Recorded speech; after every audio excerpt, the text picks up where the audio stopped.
motion sickness there with the. I just unmuted it. Oh, Hi, hi.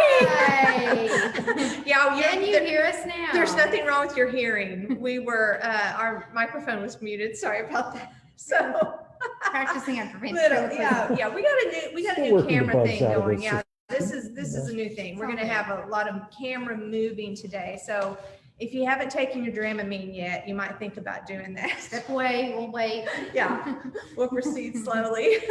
Anyway, welcome to the Brush Studio. We're here at the Chisholm Trail Heritage Center in Duncan, Oklahoma. And we're standing in front of a car called a Brush. We're going to tell you a little bit about these cars and kind of get around to why would we even have one of these in our lobby right here at the Heritage Center. Yeah, because usually we're horses and cows. Right, exactly. So we're going to give you some insight. So first of all, we're going to tell you about this fellow right here. His name is Allanson. So it's a name I've never seen before. We'll call him AP, just like it says there on his picture. Mr. Brush, that's even better, Mr. Brush. Very dignified. Yes. So he was a respected innovator. He knew a lot about engineering and understood like engines and machinery and things like that. And after he served our country in the Spanish-American War, he came back and went to work for a motor company. He worked in Detroit. And he worked on Oldsmobiles, Buicks, but ultimately he went to work for the Cadillac company in 1905. He was their chief engineer. So he was really knowledgeable. Intelligent man. Right, exactly. And I mean, think about this was the age when motorized vehicles, it was just all coming around. Yeah. And so his ideas were very innovative. In October of 1905, he left the Cadillac company to strike out on his own. So he was the chief engineer in 1905, but then in October, left. He just left. And so because he wanted to have his own company. And so he started the Brush Runabout Company in Detroit, Michigan in December of 1906. I guess it took him a year to get everything together. Right. But the Brush Runabout then, though they were manufactured from 1907 to 1912, I believe. So the company had a really short run. Unfortunately, his financial backer, I guess the person who was financially backing him was, let me find his name. It's on the different page. It was. You got it there. No. Anyway, the man had the United States Motor Company, which went under financially in 1912, and so the Brush Motor Company went away with it. They don't know for sure how many of these cars were manufactured in total. Some say maybe 10,000, but I read something that there are only about 200 of those cars still in the world. In the world, and there's one right here in our museum. How crazy is that? Yeah, the fact that we have a lesson. See, that's the reason that we have the car. I'll go ahead and tell you guys. The reason we have the car here with us is because we teach one of the sessions for our education program, and it includes a story about this car. Right. I guess the car plays a part in the story is really more like it's not we about don't just teach about the car. Right. We teach about the people involved with the car. Yes, that's more accurate. So it comes back to yes. So the fact that we even have access to one of these cars is a little bit of a miracle, I would say. I mean, what if you were going to statistically work out that there are 200 in the world and we have you wouldn't think Duncan, right. Oklahoma, America. Right. So I think that's kind of a cool little thing it is to know about it. It So is. some things about these cars that made them unique. First of all, their size. They had the largest cars have an 80-inch wheelbase. So like from the front to the back is 80 inches, and that was as big as they got. They were 60 inches across here, wheel to wheel, which is the same width as a wagon wheel. And those were, they actually had a different size wheel, axle for these brushes that were made and sold in the southern part of the United States, because there were more wagon ruts and there were more paved roads up north. And so that wasn't, it was kind of a necessity here with no paved roads. Those wagon ruts, that was basically the only way people had to travel. Right. And so, anyway, I mean, they're just, it seems innovative to me. It was actually a simple car for anyone to be able to drive and to afford. So, what was the It nickname was they called called? was Every Man's Every Man's Automobile. Every Man's Automobile. And it's actually the same principle that Henry Ford used on his Model T, but his company survived. The Brush didn't. Brush didn't. And so there you have that. No, so we don't know for sure. But they started out with a Model A that was about 6 horsepower, could go about 35 miles an hour, sold for roughly $500. Just You your know. basic, Yeah, just your basic car. They went all the way up to a Model D, F. Yeah, I think that's right, an F. But by the time the company went under, they had manufactured cars in 1911 was the last year. And so they kind of stripped them down and called them the Liberty and sold them for $350. I guess just to unload them. just to get rid of them. Yeah. So reading Starting out at 500 and then and dropping to 350. I 350. mean, people were getting bargain steal. basement prices here. That's exactly, as if $500 for a car wasn't a pretty low price already. Yeah, You know? it was. So they called them runabouts. They called the cars runabouts. They had some that were kind of enclosed. The roadsters. Well, more like a something to carry milk or Like a store wagon. thing, a wagon. Yeah, they covered, made it a, I can't even think of, like a van, like you would put things Like in. a utility type Yeah, vehicle. yeah, in a something way. you would haul things in, yeah, for sale. So, Right. anyway, so the let's see, I want to make sure I get to all the car company things before we start. We're going to take you around the car and show you some actual components of this vehicle that made it unique. But I kind of wanted to cover everything first. I think that's enough. You know what? If I forgot something and I think of it, I'll tell you. That's right. We'll get to it We'll eventually. get to it. So the first thing I want to point out to you is the hand crank. So, yeah, right there, Mary's pointing to the hand crank. Here. My assistant Vanna is showing you the hand crank. Here. Okay, so the thing about the hand crank is for right-handed people to turn a hand crank on any other car, any other model or make of car, you turned clockwise. You went clockwise like this, right? The brush, you turned counterclockwise because these cranks, yes, these cranks were known to pop out of your hand. And if you went counterclockwise, then it's not going to come back and break your forearm.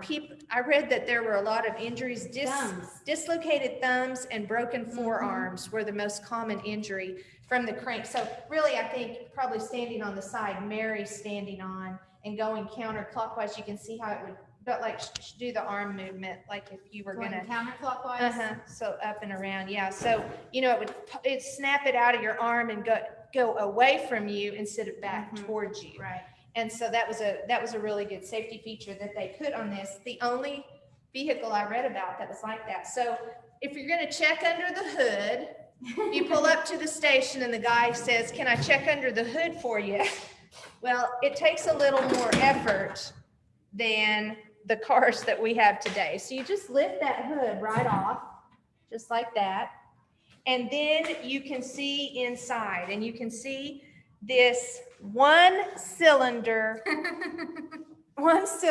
engine, which is, yeah, see? the one spark plug. I wonder if you hold paper up behind it or something. There you go. There. Yeah, that's better. Yeah, you can see that. The one cylinder, this is the gas tank, and this is the oil tank right here. All of this right next to the engine. And here's the radiator right here on the front. Now, these pieces are made of metal, but the most of this car, the frame, the axles, is all made of You wood. can kind of see it right down in there. Yeah, this piece, this is a big wood. This is like a 4x4 or something right here. A big piece of wood. You can see right here on the front, the axle right across there. This is also wood. The wheels are wood. These are made of wood as well. The reason Mr. Brush wanted to use wood was to save on expenses, and then also because it would keep it lightweight. Now, I know you're thinking wood's gonna rot, it's gonna break, and all of those things, but he was confident that the treatment that they used on the wood would allow it to stay safe and stay together, it would keep its integrity. And so he made basically the entire base of this car, the whole chassis is made of wood. So back here in the engine, we'll look at it from the other side too, because from the steering wheel, there's some things that go on that side over there. But this is just this little engine here. You have, there's two parts to starting this, the crank, and then off of this, down here where this little electrical part comes, there's a wire, and it leads up and goes in behind the dashboard and comes out to this box here on the dash. And this is called a magneto starter. And the magneto starter, if you take the little top off, it has a little controller right here, but you lift that off and see how it's got this brass plate. This allows you to start the car once it's cranked up, going up there. You can use this and start the car much more easily than just using the crank to start it. And so these cars, the Model Ds, were equipped, all the cars had cranks, and then they had the option to add the magneto. They were set up so that you could add a magneto to them after you, you could order it, I suppose, with that feature on it. So that kind of made it a little bit of an upgrade. Okay, so while we're on this side, I want to point out some things underneath the car. That light might need to be on this side, Mary. On that side? Yeah. Let's see here. Okay, so this red wheel right here, this is the flywheel, and this is what the engine turns. It begins turning, well, and it's going to go counterclockwise. So the whole engine turns backwards from what a normal engine, or the engines of the time, turned because of the way the crank was. Now, that doesn't mean that, it was some kind of specialty engine that ran in reverse. It just ran backwards. So the flywheel would turn, and it would turn this crankshaft that went back here under the car. back here to the differential, which is this part right here. This is the differential. This is where it takes the turning that's going around like the front of like the crank that direction to where it starts turning this part so that it can control these rods that then in turn control the chain drive on the wheels. So can you see that chain back over there?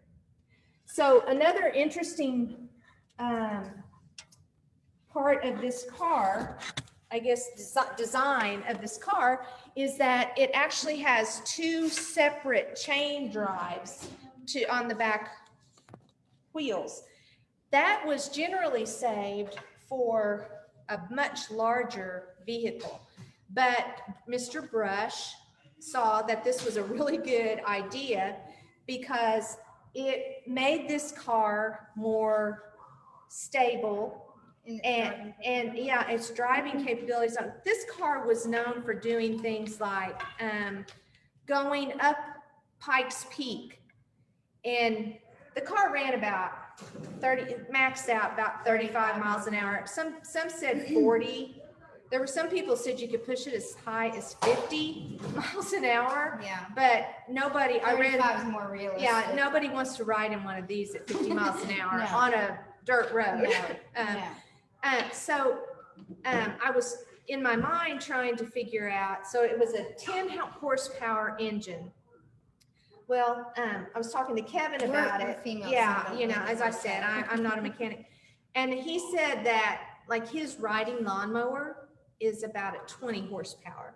So engine. the lawnmower has more horsepower than the Brush. So if that kind of puts it in a little perspective for you. But so this dual chain drive did a couple of things. As we said, it made the drive more easily controlled. Mm-hmm. And it with other parts of it, if hitting a big bump or rut, it wouldn't jerk the steering wheel out of your hands, you know. But one neat feature is that it would disengage the wheel. Like if you were making a sharp turn, a sharp right turn, Mm-hmm. it would disengage this back tire from turning, so that, because when you turn like that, the inside tire just kind of skids sideways. Mhm. And so it would disengage it, so it would save the drive shaft Oh, from wearing out, yeah. which was That's pretty forward thinking. yeah. I mean, I really find it unfortunate that Mr. Brush wasn't able to do more with his automobile. right, his ingenuity. Mhm. He really was a forward thinker as far as, you know, automobiles and everything go. So another thing that this car featured, the seats. So this seat, it's like two separate seats. It's not just a bench. Not a bench. Yeah, if you can see this little divider right here, these are two molded seats. So very comfortable place to sit. And this one actually has kind of a little passenger seat there in the back. And then it also features drawers underneath the seats for storage. So I don't know if these really pull out. A man named Mr. Rather allows us to put the car out, and so we don't. That one is a little bit tight, but these came with tools and to work on the car, like if it broke down on you somewhere, it had tools, and yeah, so you could keep your tools under there. The tires are actually pneumatic, so they have air, and so they have tubes in them, so you could carry your spare tubes, and you know, maybe Everything you might need. yeah, a little snack for the road. Yeah. You know, whatever, you know, a biscuit, An apple and an app. Yeah, and a there you go. monkey. That's it. So that's kind of everything on this side. Now, the fenders and all of this is metal, but this is lightweight metal. And some of the parts of the car that were made of iron on other cars, these were made of cast aluminum. So that also kept it much lighter weight. Mm-hmm. Yeah, so All right, so let's go back around the front here. And let's talk just a minute about the reason we have the reason for the brush being here. So these are the Abernathy boys, Bud and Temple. I know they seem very realistic, but yeah. They actually drove a car just like this one from New York City back here to Oklahoma in 1910. They were 10 and 6 years old. So about what you see here. Yeah, about that size right there. And so they didn't require a license, obviously, or to be a certain age to drive That time. an automobile Right, no, in anybody those that days. did. Right. And so what happened, the boys, their dad was Jack Abernathy, and he was in New York City with them, and they said, hey, we want to drive a car back home. They had ridden horses and they wanted to drive a car back home. And he said, well, you know, you're going to have to find a car that you can drive and one that doesn't cost much money. So they hit the streets of New York, and Lo and long behold, story short, they found a car, and it cost $485. And they were able to learn to drive it in no time I know. at all. And so they returned to Oklahoma. Now, they actually set a land speed driving record in this In the car, in the brush. They traveled 2,512 miles in 23 days. That's a lot of miles for not going any faster. Yeah, with the top speed, 35 miles an hour.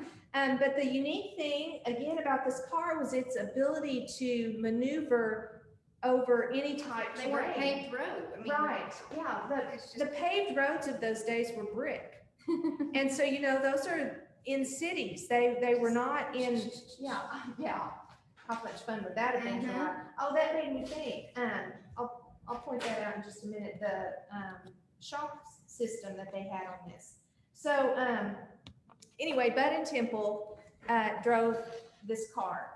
And that's why we have it here, because we share the story of the Abernathy boys during this teaching session here at the Heritage Center. So I'm going to scoot them to the side here just a little bit.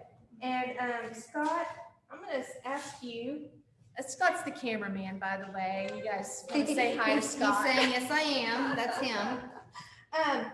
I want to show them the springs that, Like those? yeah, maybe you can see them right here. This right here is what I'm talking about. The shock absorber. This is like a coil system, kind of what you'd call a shock absorber.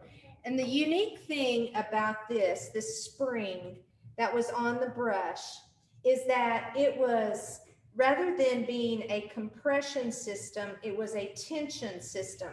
So what that means is when they hit bumps, instead of this compressing to try to alleviate some of the bouncing, this would actually extend, this rod would extend the spring and cause the tension in it to alleviate the bouncing and all the knocking around, which gave a very smooth ride.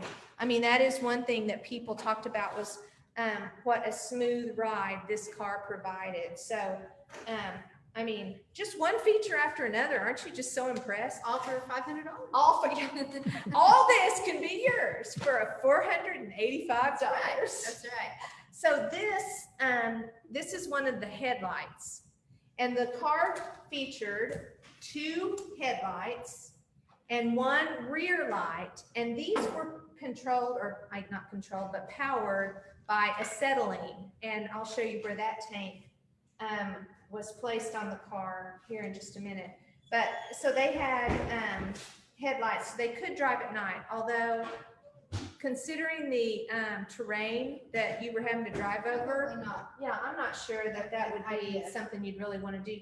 And these, I think these are just additional lamps that are on for, I don't know, maybe just to help you. You can see they're, I don't know if you can see or not, but they just slide right off of this little bracket. You just loosen that up. So I don't know, maybe it just was, additional. maybe if you had to make a little stop for some reason, or you had to change a tire, you would have a lamp. mechanical work. Yeah, you could pull that around and see. So those are nice little additions. All right, so I'm going to point out to you over here some more of the parts of the car, yeah, that, so when you're driving.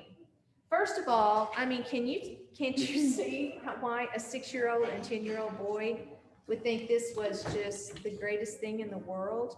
I mean, it's like a go-kart or It is. something It is. in I don't size. remember how big, I don't know in reference how much bigger or smaller other vehicles were at the time. But this just seems tiny. Yeah, and even so, Temple, the 6-year-old, he said that, you know, he still was, had to sit all the way up on the edge of the seat to reach the pedals. But that was important because that is the brake. This is your brake pedal right here. And even though it's, oh, okay, around on the other side. Around on the other side? Yeah. Where's my stick? Okay, so here's the brake pedal. Do you need something behind it? Yeah, maybe put that paper. Okay, Mary's going to demonstrate here. So, Because I'm short, yeah, because like a child. she's our little person here today. So this pedal is, put your foot up there on the brake. Yeah, that would be the brake This pedal. is the brake. And even though it's not really a true clutch in the car, depending on how fast the car is going, you still need to use the clutch so that the brake is most effective. I think that's how I should say that. I'm getting a shrug from Scott. Okay, lady talk on how to fix We do how the to best we describe can this how to car. describe it, right? But some things I read about that is the brake was very powerful, and it warned there's a driver's manual that I was able to find, a manual for the car, a brushed car manual. I don't know if any of you guys are like this or not, but my husband requires us to read the manual whenever we get a different car, so that, you Never know, hurts. we would know everything we needed to know Yeah. about the car. I mean, if we're off somewhere that, you know where different things are. Right. And so he thought this was amazing and great that they had a manual. They still had one around. Yeah. So I printed it off and I realized that it is so simple to read and it's in layman's terms. And that's because it wasn't just a manual for that car. It was a manual for driving, period. Manual. Because there was no training. There was no driver training. Like we go through driver's ed, Permits. yeah, and earn a permit, and then you earn your license. And there was none of that in those days. So to drive any car at all, you had to have someone kind of tell you the ins and outs of it. And things that we don't even, I mean, I just get in the car, turn it on and go. If I hear something weird or a light's on the dash, I mention it to somebody. But these cars, I feel like you had to have kind of a very sensitive ear and kind of understand, know what you were listening for and understand, because these two little handles up here on either side of the steering wheel, those were the throttle and the air. So one was for the fuel, one was for air, and you had to adjust those so that your carburetor was going with the right amount, with the right mixture of air and fuel. And depending on what time of year it was, what kind of terrain you were on, would determine if you needed more or less fuel in your mixture. So, I mean, I don't have to do that when I drive a car now. You know, that's something the car does for me. And so that's why I think, you know, that seems like a lot to me. And for the little boy, I mean. Yeah, those little boys, but it must have been okay. I mean, a 6-year-old figured it out, right? Figured it out real quick. It makes me feel like maybe I should go to a car school or something, but I'm not that interested, so this will be my only car lesson. I feel certain. Okay, so in here, we have the spark plug we showed you earlier. We see the line that comes from the gas tank, goes down into the pump, which will pump the fuel up into the engine. You can see where the water goes in there to cool it. It had a water cooling system for the engine, just it's like what we have now, right, Scott? Isn't that true? Yeah. Okay. And and then here's where the spark plug goes down. The little wire goes down there, and so it just has the one cylinder, the one piston inside that pumps up and down. And I was reading some material that the company put out about that, and how some people still would promote like a 4-cylinder as being a much better, much more reliable vehicle, because if one cylinder went out, well, you still had 3 more. And so right. Well, the person who was writing that article said, you know, that is ridiculous. They actually said that is ridiculous. If you were pulling a wagon and you had 2 horses and one of them died, well, you would have to count on 1 horse to pull the wagon, the load, and the dead horse. And if it could do all of that with just 1 horse, why would you have 2 pulling it to begin with? So their logic was, if 1 cylinder can do the job, why have all those others there? Have the extras. Yeah. So they were just saying simple is better, less is more. The original less is more right there. So that's all kind of the workings. I mean, compared to you lift the hood on a car nowadays, there's a 50% computer, 50%. Yeah, there's a lot more stuff going on under there than what we see in this little brush. And yet this brush carried those boys 2,500 miles with no problem. The man that Mr. Trinkle that drove up Pikes Peak, he also made he called it a cross-country trip. But what he actually did is he drove from Denver out to California, then shipped the car to Detroit, and then drove from Detroit to New York. Now, how that counted as a cross, I was a little. It's like you. It's a stretch. He leapfrogged something. But anyway, he still drove over 2,000 miles. There were multiple races, multiple climbing competitions, and the brush was kind of well known for making it through all those. Someone drove one across Australia, like in a record time. So that was all kind of a big deal in those days. You know, I mean, like I said, cars were new. Automobiles were a brand new thing. So yeah, everybody was out always pushing the limits. So this is the gear, or I guess that's what you'd call it, the gears. And so it had 4 gears. It had 2 forward, a reverse, and then neutral, which is where it's sitting right now. And it was just, up and in, up and out, back and in, back out, whatever. Anyway, so it just had 4 positions. This is the acetylene tank that would control the headlights and the one tail light. Right. Yeah. And I'm going to give you guys a treat and blow this horn. Turn your volume way up. Yeah. Here we go. Okay. I'm very sorry. It's almost offensive. It'd be easier to just say, "Hey, get out of the way." I wanted it to say, "Oh, got really loud," but it doesn't. It's just a little. It's kind of offensive. Almost offensive, yeah. So anyway, back here in the back, there is the one light on the back side of the car, right here. Yep, there it is. And it's also removable, kind of like those two lanterns on either side of the engine up there. And so, it was just the amount of traffic and speeds, things like that, just made it a lot safer. Mary looks like she's in a parade.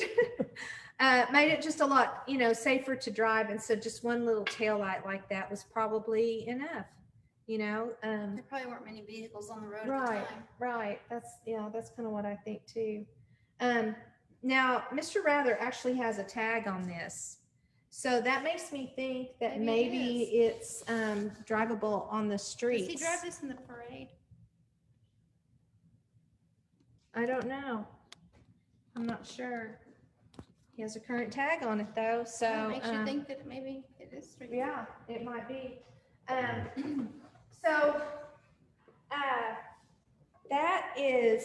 that's kind of, can you think of other things that we have not covered on this? I think you have done an excellent job Scott, Mrs. King, as far as covering it from tail to fender. You want to get in with me? Oh, well, yes, I'd Hop love on in to. here. I think I will. I think we'll get up in We'll here. sail together. off. Yeah. Like grease. Fly off in Yeah. the sunset. Larry kept calling it chitty chitty bang bang yesterday. So, guys, thanks for tuning in. If you have other questions about the brush or about Bud and Temple, call us or put a message in the comments. Anything like that, we'll be glad to look it up and see what we can tell you. I learned a lot about the brush. Hopefully you guys did too. Yeah, exactly. So, you know what to do. Take your mute off of your microphone, Miss Suzanne. I see you We there. see you, Miss Suzanne. Unmute Or yourself. we see your name. Yeah, unmute yourself so you can sign off with us. She unmute? She's still muted. Well, that's Well, okay. So, you know how we say goodbye, everybody? Happy trails on 3. 1, 2, 3. Happy trails! Bye. Hang on, here we We're go. going for